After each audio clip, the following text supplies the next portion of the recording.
L'éducateur spécialisé Olivier Théran s'appuie sur des témoignages de professionnels pour éclairer une réalité souvent passée sous silence. Le burn-out dans les métiers du social. Derrière l'engagement, ces récits révèlent une usure profonde entre surcharge, perte de sens et sentiment d'impuissance. Bonjour Monsieur Théran. Bonjour. Pourquoi ce sujet ? Les métiers du social sont souvent présentés comme des métiers de vocation, d'engagement, parfois même d'abnégation. Mais derrière cette image se cache une réalité plus dure. Surcharge, épuisement émotionnel, manque de moyens, sentiment d'impuissance. À partir de plusieurs témoignages d'éducateurs, d'assistants sociaux et de travailleurs de terrain, dans cette interview, je vais vous proposer une réflexion sur le burn-out dans le secteur social. À partir de la phrase qui m'a été à plusieurs reprises répétée, on ne s'effondre pas d'un coup, on s'effrite. Quels sont les premiers signes d'un burn-out dans votre quotidien ? Les témoignages convergent, le burn-out ne surgit pas brutalement, il s'installe. On a pu me dire, au début, on pense que c'est juste de la fatigue, puis on dort mal, on rumine, on n'arrive plus à décrocher, même le week-end. Ou alors, on me dit, ce n'est pas un effondrement soudain, c'est une lente usure, comme si on perdait des morceaux de soi. Beaucoup évoquent une fatigue émotionnelle plus que physique, la difficulté à absorber la détresse des autres sans accompagnement suffisant, ce qui a pu se traduire par « on porte trop de choses » ou « on a trop peu de moyens ». Qu'est-ce qui pèse le plus dans votre travail ? Justement, c'est le manque de moyens qui revient comme un fil rouge. On m'a dit, on nous demande d'accompagner toujours plus de situations complexes, mais les équipes ne suivent pas. On devient gestionnaire de crise permanente sans pouvoir faire du travail de fond. Les professionnels parlent d'ailleurs d'une transformation du métier.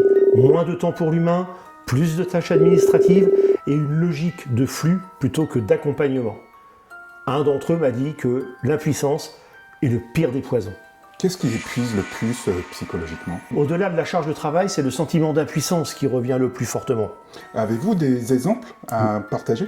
Oui, bien sûr, certains travailleurs sociaux, on peut me dire, tu sais, ce qu'il faudrait faire pour aider la personne, mais tu n'en as ni les moyens, ni les relais. Ou encore, on accompagne, mais on a l'impression de ne jamais pouvoir réellement changer les choses. Cette frustration répétée devient, selon certains, un facteur central de l'épuisement professionnel. Ça peut se traduire par on finit par ne plus se reconnaître soi-même.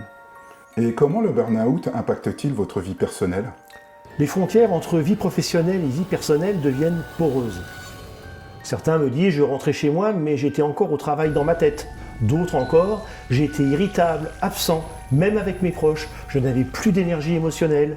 Certains évoquent aussi une perte de sens, voire une forme de désengagement affectif progressif. Ce métier ne peut pas reposer sur le sacrifice permanent. Que faudrait-il changer selon vous ?